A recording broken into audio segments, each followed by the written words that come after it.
8 kebiasaan minimalis yang menyelamatkan dompet ibu rumah tangga. Sebelum lanjut, pastikan Mom semua klik tombol subscribe, share dan like dulu ya, agar channel ini bisa lebih berkembang, bermanfaat buat lebih banyak teman-teman yang lain. Terima kasih, dan yuk, lanjut Moms. Pernah tidak merasa kalau dompet kita itu mirip seperti sulap yang gagal?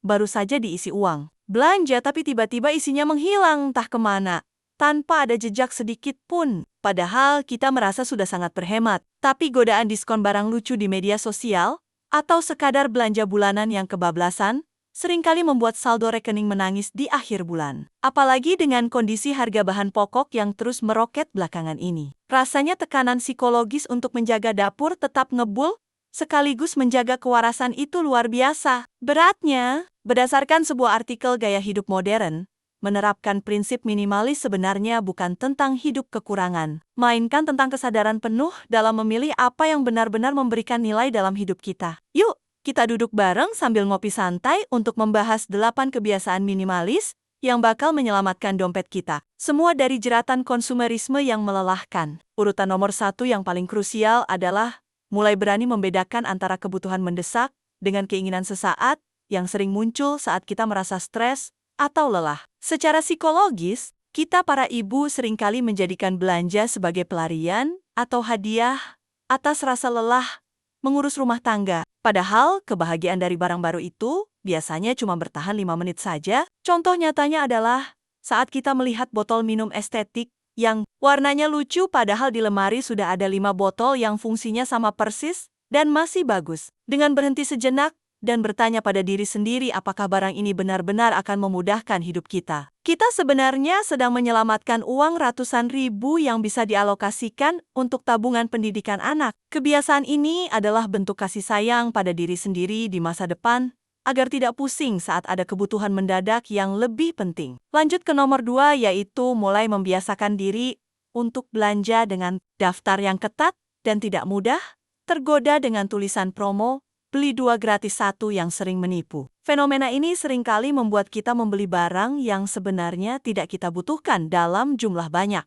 hanya karena merasa sayang kalau melewatkan potongan harganya. Bayangkan jika kita membeli 3 bungkus deterjen karena promo padahal stok di rumah masih ada, uang yang tertahan di deterjen itu sebenarnya bisa digunakan untuk membeli protein yang lebih segar untuk keluarga. Fokuslah pada kualitas daripada kuantitas, karena barang yang berkualitas biasanya jauh lebih awet dan tidak membuat kita harus sering membeli ulang dalam waktu dekat. Kedisiplinan dalam membawa catatan belanja ini adalah benteng pertahanan pertama, agar dompet tidak bocor halus, karena hal-hal yang sifatnya cuma lapar mata. Poin nomor 3 adalah mulai mempraktikkan metode 1 masuk 1 keluar yang sangat ampuh untuk menjaga volume barang di dalam rumah tetap terkendali dengan baik. Setiap kali ada barang baru yang masuk ke rumah, baik itu baju atau peralatan dapur, harus ada 1 barang lama yang disumbangkan atau dijual kembali sebagai gantinya. Secara psikologis, rumah yang terlalu penuh dengan barang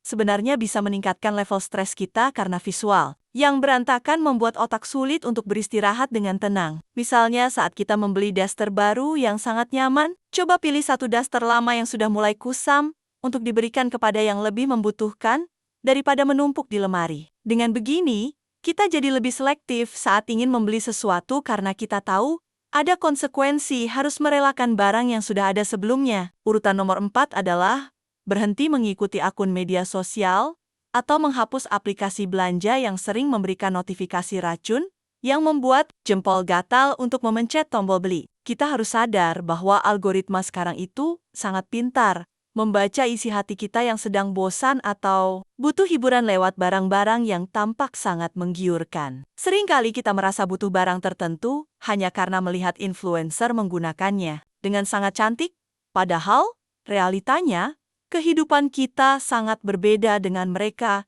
yang ada di layar. Coba ganti hobi melihat katalog belanja dengan aktivitas lain yang lebih produktif, seperti membaca buku atau sekadar jalan santai di sore hari, untuk menyegarkan pikiran. Membatasi paparan iklan adalah langkah nyata untuk menjaga ketenangan batin, sekaligus menjaga isi saldo tetap aman dari godaan diskon tengah malam yang sering disesali keesokan harinya. Nomor 5, yang tidak kalah penting adalah mulai belajar melakukan inventarisasi stok dapur. Secara berkala, sebelum memutuskan untuk pergi berbelanja bahan makanan mingguan atau bulanan. Seringkali kita membeli kecap atau bumbu dapur lagi, hanya karena lupa kalau di pojokan lemari masih ada satu botol yang bahkan belum dibuka segelnya sama sekali. Contoh logisnya adalah dengan menuliskan apa saja yang masih tersedia di kulkas sehingga kita bisa mengolah masakan dari bahan yang ada tanpa harus mengeluarkan uang lagi. Kebiasaan ini sangat membantu mengurangi limbah makanan yang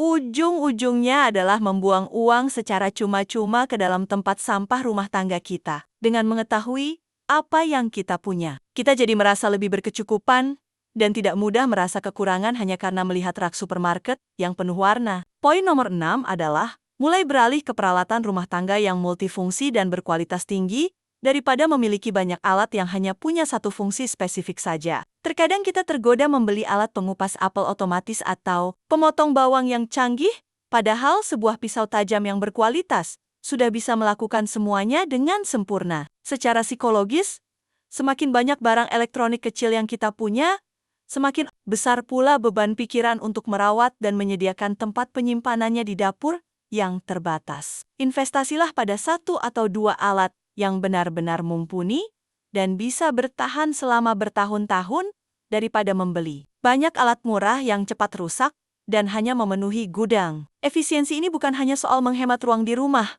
tapi juga soal kepuasan menggunakan barang yang benar-benar memberikan manfaat maksimal dalam keseharian. Lanjut ke nomor 7 yaitu mulai membiasakan diri untuk memperbaiki barang yang rusak terlebih dahulu daripada langsung membuang dan membeli yang baru tanpa pikir panjang. Di era serba instan ini, kita seringkali kehilangan seni menghargai barang yang kita miliki hanya karena merasa harga barunya relatif terjangkau dan mudah didapatkan. Padahal, dengan memperbaiki resleting tas yang macet atau menjahit sedikit jahitan baju yang lepas, kita bisa menghemat uang yang cukup signifikan dalam jangka panjang. Contoh nyata lainnya adalah menyervis peralatan elektronik secara rutin agar umurnya lebih panjang daripada menunggu sampai benar-benar mati total dan harus ganti baru. Kebiasaan ini mengajarkan kita untuk lebih bertanggung jawab terhadap apa yang sudah menjadi milik kita dan tidak menjadi pribadi yang konsumtif secara berlebihan. Urutan nomor 8 adalah mulai mencari kebahagiaan dari pengalaman dan kebersamaan dengan keluarga,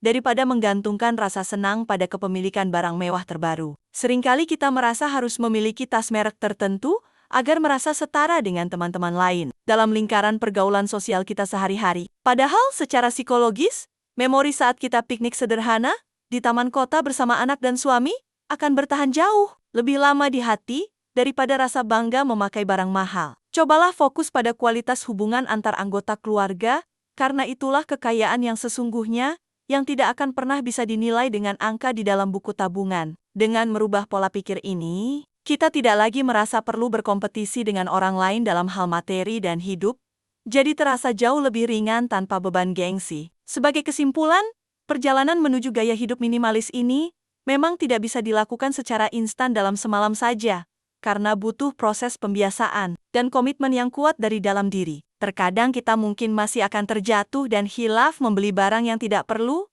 tapi janganlah berputus asa dan teruslah mencoba untuk kembali pada tujuan awal kita. Sedikit kritik untuk diri kita sendiri. Mungkin selama ini kita terlalu sibuk mencari kebahagiaan di luar rumah, padahal ketenangan yang sejati itu ada pada kesederhanaan di dalam rumah kita sendiri. Mari kita mulai melihat ke dalam hati dan bertanya, apakah tumpukan barang ini benar-benar membuat kita bahagia? Atau justru malah menambah beban kecemasan yang tidak perlu. Kita semua adalah ibu yang hebat, yang selalu ingin memberikan yang terbaik untuk keluarga. Namun memberikan yang terbaik tidak selalu berarti memberikan yang paling mahal atau paling baru. Optimislah bahwa dengan kebiasaan-kebiasaan kecil yang konsisten ini, kita bisa menciptakan masa depan finansial yang lebih stabil dan rumah yang lebih damai untuk tumbuh kembang anak-anak. Jangan pernah merasa tertinggal hanya karena tidak mengikuti tren yang ada, karena tren itu sifatnya sementara. Sedangkan kedamaian batin adalah investasi jangka panjang yang paling berharga. Mari kita saling menguatkan sebagai sesama ibu untuk terus belajar hidup, lebih sadar dan lebih bermakna dengan apa yang sudah Tuhan titipkan kepada kita saat ini. Semangat untuk terus berbenah, dan mari kita jadikan rumah kita sebagai tempat yang penuh kehangatan, tanpa harus terjebak dalam gaya hidup yang melelahkan, fisik maupun dompet. Terima kasih, Mams. Semua sudah menemani dan mendengarkan ceritaku sampai akhir. Sampai ketemu lagi di video-video berikutnya. Jangan lupa share video ini ke teman-teman lain ya.